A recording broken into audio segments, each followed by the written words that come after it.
बच्चों प्रणाम। आज हम कक्षा 12 की जो ऐच्छिक हिंदी की पुस्तक है अंतरा भाग 2 का काव्यखंड का पाठ नंबर 5 पढ़ेंगे। काव्यखंड 5 में भी 2 कविताएं हैं, जिसमें आज जो हम पढ़ेंगे उसका शीर्षक है एक कम और दूसरी है सत्य। लेकिन हम प्रत्येक पाठ या कविता को पढ़ने से पहले बच्चों उस कविता के कवि का साहित्यिक परिचय या ऐसा कह सकते हैं उस कवि का व्यक्तित्व एवं कृतित्व के बारे में जानकारी प्राप्त करते हैं, जो हम पिछली कविताओं में भी करते आए हैं। तो आज की जो कविता है पाठ नंबर 5 में 2 कविताएं। पहली कविता है एक कम, जिसके बारे में हमारी आज चर्चा होगी, और दूसरी सत्य उसके बाद। अब देखिए, पहले हम इस कविता के जो कवि हैं जिनका नाम है विष्णु खरे, इनका जीवन परिचय कह सकते हैं, साहित्यिक परिचय कह सकते हैं, और 2 शब्दों में यदि कहें तो इनके व्यक्तित्व और कृतित्व के बारे में हम जानकारी प्राप्त करेंगे। तो आइए बच्चों, आज परिचय करते हैं कवि विष्णु खरे का। बिंदुवार हम चलेंगे।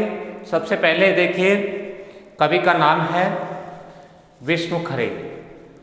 जन्म है इनका सन 1940। जन्म स्थान का नाम है छिंदवाड़ा, जो मध्य प्रदेश में है। शिक्षा MA, और वो भी अंग्रेजी साहित्य में। यहाँ देखिए, अंग्रेजी साहित्य में MA, लेकिन कवि और लेखक बन गए हिंदी के। तो ये आपको शायद अजीब सा लगता होगा, लेकिन ये असंभव नहीं है। हिंदी भी एक हमारी भाषा है और अंग्रेजी भी एक भाषा है, संस्कृत भी हमारी भाषा है। भारत एक विभिन्न भाषाओं का देश है, और इसीलिए अंग्रेजी पढ़ने वाला हिंदी पढ़ा रहा है, हिंदी पढ़ने वाला आगे चलकर अंग्रेजी का कवि या लेखक बन जाता है। तो ये हमारा सौभाग्य है हमारे देश का और हमारा, कि हमारे यहाँ सब कुछ इस तरीके से एक दूसरी भाषा को पहले पढ़ते थे, लेकिन बाद में उन्होंने विद्वता और किसी में हासिल करी। जैसा कि कवि विष्णु खरे के बारे में हम देख रहे हैं, हिंदी की कविताएं लिखी हैं और MA उन्होंने अंग्रेजी में की है। अब इनके द्वारा जो लिखी गई कविताएं हैं या जो लेखन कार्य में जो भाषा काम में ली गई है, उसके बारे में भी इसमें एक बिंदु है। तो उनकी भाषा सहज, सरल, सुबोध, और उसके साथ साथ इन्होंने विभिन्न अलंकारों का भी बहुत सुंदर प्रयोग किया है अपनी भाषा में। ये भी इनकी कविताओं की एक विशेषता है। इसके बाद साहित्यिक विशेषता इनकी क्या है? नंबर 1 देखिए, पौराणिक कथाओं के प्रति आकर्षण। ये भारत है बच्चों, जिसमें लगभग जब हम पढ़ते हैं तो ये चर्चा आ जाती है। पौराणिक प्राचीन हमारा भारत, उसके प्राचीन में अगर आप जाओगे तो निश्चित रूप से संस्कृति, मानवीय मूल्य, जीवन जीने के तरीके, इनके बारे में बहुत कुछ भरा पड़ा है। और हम यदि उनको पढ़ते हैं तो हमारे अंदर भी एक नई ऊर्जा और नई भावना जागृत होती है कि मेरा पुरातन भारत, मेरा पौराणिक भारत कैसा सुंदर था। तो पौराणिक कथाओं, बहुत समय की पहले जो कथाएं, उनके प्रति विष्णु खरे का बहुत आकर्षण था। दूसरा है अमानवीय स्थितियों के विरुद्ध नैतिक स्वर। मानवीय जो हमारे अनुकूल हों और अमानवीय जिसे हम प्रताड़ना कह सकते हैं, जो एक मानव की इच्छा के प्रतिकूल होता है, उसे अमानवीय। अमानवीय स्थितियों के विरुद्ध नैतिक स्वर उन्होंने उठाया। और सबसे अहम जो बात है वो इसमें हम देखेंगे, वो तीसरा बिंदु है, आधुनिक भारत की समस्याओं का भी उन्होंने बहुत सुंदर चित्रण किया है। तो ये इनके साहित्य की विशेषताएं तो और भी हैं, मैंने यहाँ आपके सामने 3 ही रखी। इसके बाद इनके द्वारा लिखी गई रचनाएं हैं खुद अपनी आँख से पहले, दूसरी है सबकी आवाज़ पर्दे में, और तीसरी है पिछला बाकी, और चौथी है काल और अवधि के दरमियान यानी बीच। इसके बाद ये 7 बिंदु के बाद 8वां बिंदु है, वो है आपका सम्मान या पुरस्कार। कई पुरस्कार मिले हैं जिनमें से 4 मैंने लिखे हैं। पहला है शिखर सम्मान, दूसरा रघुवीर सहाय सम्मान, तीसरा है साहित्यकार सम्मान जो साहित्य से जुड़ा होता है, और चौथा है मैथिली शरण गुप्त सम्मान। इसके बाद अंतिम बिंदु हमारा होता है कवि का मृत्यु तिथि, अंतिम दिन जो उनका था सन 2018 का। तो ये तो था बच्चों कवि का परिचय। और कवि परिचय के बाद आज हम जो कविता पढ़ रहे हैं उस कविता का शीर्षक है एकम। देखिए, यदि आप किसी पाठ को, किसी कविता को पढ़ते हैं और यदि उसमें आपने मन में ये जिज्ञासा जागृत कर ली, या जिज्ञासा आपके अंदर एक तरीके से उत्पन्न हो गई कि ये नाम क्यों रखा गया, बस वहीं आप ये समझ लेना कि आप उसकी गहराई में चले जाएंगे। प्रत्येक कविता के बारे में हमने देखा है, जो भी शीर्षक रखा गया उस शीर्षक के बारे में मैंने आपको विस्तृत रूप से बताया भी है। ऐसा नहीं होता कि नाम कुछ भी रख दिया और लिखा कुछ भी जा रहा है, नहीं, जो शीर्षक है उसी का अनुरूप उस कविता में आपको पढ़ने को मिलेगा। तो यहाँ जो शीर्षक एक कम है, इसमें कवि का ये शीर्षक रखने का उद्देश्य क्या है और क्यों कवि को ये शीर्षक रखने के लिए मजबूर होना पड़ा, तो इसके पीछे देखिए थोड़ी सी हम बिंदु भी लिखे हैं, फिर भी मैं थोड़ी सी चर्चा आपको पहले संक्षिप्त में बता देता हूँ।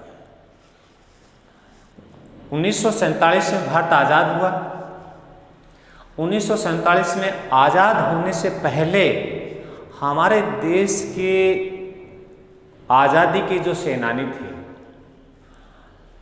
ऐसे वीर सपूत जिन्होंने इस देश की आज़ादी के लिए अपना सर्वस्व खो दिया था, उन्होंने अपने परिवार को छोड़ दिया था, उन्होंने अपने माँ से बिछुड़ गए, पत्नी से बिछुड़ गए, बहन से बिछुड़ गए। कहने का मतलब उन्होंने अपने घर को और देश की आज़ादी के बदले एक तरीके से त्याग कर दिया था। एक ही उद्देश्य था, एक ही सौपन था कि मेरा भारत आज़ाद हो। लेकिन आज़ादी के बाद उनके बड़े सौपन थे कि हमें कितने भी कष्ट सहन करने पड़े, हमें कितनी बार भी जेल में जाना पड़े, हमें हमारी चाहे कितने भी खतरनाक प्रताड़ना के साथ हमारी मृत्यु की जाए, लेकिन हमें भारत की आज़ादी चाहिए। और उस भारत की आज़ादी के पीछे भी उनके बहुत बड़े सपन थे कि मेरा भारत आज़ाद होगा तो स्वर्णिम भारत होगा। लेकिन होता क्या है कि जैसा आज़ादी के सेनानियों ने सोचा, जैसी उनकी कल्पना थी, वैसा भारत नहीं बन पाया। अर्थात उनकी सोच और कल्पनाएं अधूरी रह गई। और इस कविता में यही बताया गया है कि 1947 के बाद, स्वतंत्रता प्राप्ति के बाद हमारे देश भारत ने क्या खोया, क्या पाया। ये एक छोटी सी कविता है, लेकिन इसमें जो बातें कही गई हैं वो वास्तव में विशेष रूप से आपके लिए बच्चों एक नई अलख जगाने की है कि मेरे भारत के साथ ऐसा क्यों हुआ। ये हमेशा हमारा दुर्भाग्य रहा कि हमारे देश में समानांतर दो वर्ग चलते रहे। एक वर्ग वो जो भ्रष्टाचार करता था, जो सत्ता का दुरुपयोग करता था, जो लूटने का काम करता था, और ऐसे लोगों ने इस वक्त जैसे ही आज़ाद हुआ भारत तब भी वो पीछे नहीं रहे, और इस प्रकार उन्होंने रिश्वत के माध्यम से, भ्रष्टाचार के माध्यम से, चोरी के माध्यम से, लूटपाट के माध्यम से, और वो वर्ग तो मालामाल हो गया, धनाढ्य हो गया, पैसे वाला हो गया। अब दूसरा वर्ग जो था जिसने वास्तव में संघर्ष किया था, गरीब, दलित, शोषित, उनके साथ वही हुआ जो पहले चल रहा था। अर्थात आज़ाद भारत के बाद उनके सपन थे कि हमें भी सम्मान मिलेगा, हम भी इस आज़ाद भारत में एक स्वच्छंद वातावरण में स्वच्छंद जीवन जिसमें हमारी भौतिक आवश्यकताएं उनकी पूर्ति होंगी। लेकिन ऐसा हुआ नहीं। इस छोटी सी कविता में और विष्णु खरे ने यही बताया है। अब थोड़ा सा मैंने बोर्ड पर जो लिखे हैं उन बिंदुवार इसलिए लिख दिए कि आपके थोड़े याद करने में दिक्कत नहीं, आसानी से याद रह जाए। पहला बिंदु मैंने लिखा है स्वतंत्रता प्राप्ति के बाद जीवन शैली। इस कविता में कवि ने अपनी कविता के माध्यम से ये बताया है कि स्वतंत्रता प्राप्ति के बाद इस देश की जीवन शैली कैसी थी। जीवन शैली वही थी जो वर्ग उच्च वर्ग था, जो भ्रष्टाचारी थे, जो रिश्वतखोर थे, उन्होंने तो अपना स्तर लूटपाट और भ्रष्टाचार के माध्यम से अच्छा कर लिया। लेकिन दूसरा जो वर्ग है वो बच नहीं पाया अपने उन संकटों से जो पहले थे। ठीक वैसे उनका फिर भी वर्ग संघर्ष चलता रहा। आज़ादी के सेनानियों की कल्पना, आज़ादी के जो सेनानी थे जो भारत की आज़ादी के लिए लड़ रहे थे, लड़ने के बाद भारत को आज़ाद भी करा गए थे, उनकी कल्पना थी कि मेरा भारत एक स्वर्णिम भारत होगा, सुंदर भारत होगा, भविष्य का भारत होगा, जिसमें वर्ग संघर्ष नहीं होगा, जिसमें सारे लोग एक साथ रहेंगे और निश्चित रूप से एक दिन ये भारत है वह विश्व का सिरमौर बनेगा। ये उनकी कल्पना थी।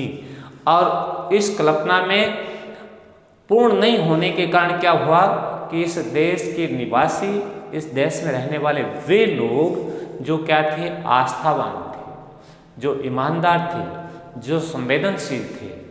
जैसी कल्पना सोची गई, जैसे आज़ादी से पूर्व के सेनानियों के द्वारा सोची गई, वैसा हुआ नहीं, उसका परिणाम वैसा मिला नहीं, और फलस्वरूप क्या हो गया, इस प्रकार के जो लोग थे उनका एक तरीके से मोह भंग हो गया। अर्थात वो अपने आप को ऐसा उन्हें एहसास हुआ कि हम लूट गए, मोह भंग हो गया। इसके बाद इन लोगों के अलावा जब इस प्रकार का मोह भंग होना है, तो जब मोह भंग होता तो क्या होता लोगों के बीच में, हमारे देशवासियों फिर इसका दुष्परिणाम क्या हुआ कि आपसे विश्वास टूट गया। मोह भंग होते स्वाभाविक ये बात, एक दूसरे के बीच जो विश्वास था वो टूट गया, परस्पर भाईचारा है वो टूट गया, और सामूहिकता का टूट, जो आज़ादी से पहले जिसमें धर्म नहीं था, जिसमें संप्रदाय नहीं था, जिसमें जातिवाद नहीं थी, जिसमें छोटा बड़ा नहीं था, सब एक। और उस वक्त ये स्थिति थी कि ये सारे नाम मिट गए थे, हर व्यक्ति आपको इंसान मानता था, और उन इंसानियत के कारण और सब ने मिलकर लड़कर भारत को आज़ादी दिलाई थी। लेकिन फिर इन कुछ लोगों के कारण जिन्होंने देश के साथ धोखा किया, उसके कारण ये सारा हुआ। आपस का विश्वास वो भी टूट गया, परस्पर भाईचारे की भावना वो भी टूटती गई, और साथ साथ सामूहिकता, जब लोग एक साथ रहते थे वो धीरे धीरे बिखरने शुरू हो गए। और जब ऐसा हुआ तो एक तरीके से दो वर्ग बन गए, एक बड़ा वर्ग, एक निम्न वर्ग या एक धनी वर्ग और एक गरीब वर्ग। तो जब ऐसा हुआ तो फिर एक दूसरे के साथ जो बड़े लोग थे उन्होंने धोखाधड़ी शुरू कर दी, छोटे लोगों को लूटना शुरू कर दिया और आपस में लोगों की खींचतान बढ़ती गई, वर्ग संघर्ष और ज़्यादा बढ़ गया। अब देखिए ये सब कुछ होता हुआ कवि ने देखा। अब कवि क्या करता है, कवि ये सब कुछ देख रहा है कि ये तो बहुत गड़बड़ हो रहा है, जो लोग गरीब हैं, ऐसा हैं, दलित हैं, उनका कोई साथ नहीं दे रहा है, या जो ईमानदार हैं, आस्थावान हैं, उन लोगों को भी उनकी इच्छा के अनुकूल पूर्ति नहीं हो पाई। तो इस कारण कवि का जो ईमानदार लोग थे, जो स्वाभिमान थे, जो आस्थावान थे, उनके प्रति सहानुभूति हो गई और ये लोग जो थे वो ही गरीब हो गए। अब उनके जीवन जीने का संघर्ष चलने लगा। अब उस जीवन संघर्ष में कवि का ये दायित्व था कि वो बचाए, लेकिन यहाँ कवि इस कविता में अपने आप को क्या मानता है, लाचार मानता है, निर्लज मानता है, बेसहाय मानता है। तो कवि ने अपने लिए इन विशेषणों का प्रयोग किया है, लेकिन ये नहीं करने के बाद वो ऐसा नहीं कर पाया। तो कवि ने क्या किया कि कवि ने देखा कि गरीबी की, दलिती की या इस प्रकार के लोगों की बहुत बड़ी भीड़ है। तो इस भीड़ का यदि मैं वर्ग संघर्ष या इनकी समस्याओं का समाधान नहीं कर पाऊँ तो मैं कम से कम उनका बाधक भी नहीं बनूं, मैं उनकी रुकावट भी नहीं बनूं, मैं उनमें व्यवधान भी पैदा नहीं करूं। तो इतनी लंबी भीड़ में से यदि इतने सदस्यों में से मैं बाधक न बनकर, व्यवधान न करके एक कम हो सकता हूँ, अर्थात इन्हें इतने लोगों की भीड़ में से यदि मैं बाधक न बनकर, व्यवधान न बनकर, अवरोध न बनकर अपने आप को हटा लेता हूँ तो कम से कम एक आदमी तो कम हो जाएगा जो इस संघर्ष में उनकी संख्या को कम कर देगा। और यही कारण था कि इस कविता का शीर्षक रखा गया है एक कम। मान लो वो 100 व्यक्ति हैं तो कवि की सोचियाँ क्या है कि 100 व्यक्ति संघर्षशील हैं, मैं उनकी समस्या और संघर्ष का समाधान नहीं कर पाया, उसके प्रति कवि की सहानुभूति बहुत है, लेकिन ऐसा करने में कवि अपने आप को असमर्थ पाता है। कवि इतना संघर्षशील नहीं है कि उनके साथ संघर्ष करके उनको आगे बढ़ाया जाए।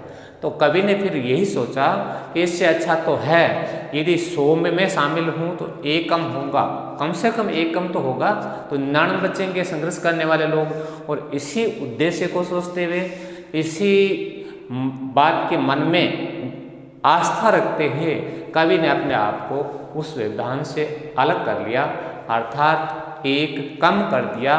और यही कारण था कि कवि ने इस कविता का शीर्षक रखा एक कम। तो ये था बच्चों कवि परिचय। और इस कविता का शीर्षक एक कम क्यों रखा, या कवि का इसके पीछे उद्देश्य क्या था, कल हम इस कविता के पद्यांशों के रूप में पढ़ेंगे, आगे बढ़ेंगे। आज के लिए बस इतना ही और आप सभी को बहुत बहुत धन्यवाद।